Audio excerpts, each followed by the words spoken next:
Panganib man para sa iba ang kanilang presensya, pero sa mga taga-Balabac, normal lang na makasabay at makita nila ang mga buhaya.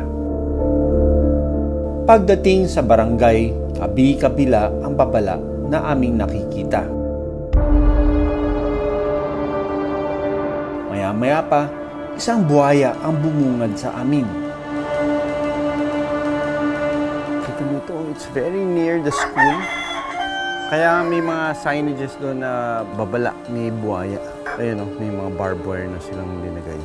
But that only shows na the community is coexisting with the crocodile with certain mga warning, dapat huwag pupunta dito sa area, lalong-lalo na yung mga bata.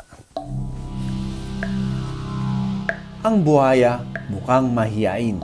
Agad din itong bumaba at lumublob sa ilog.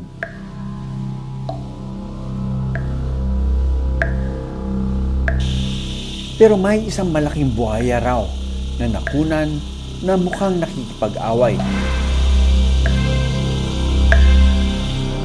Siya si Itim kung tawagin ng mga taga rito.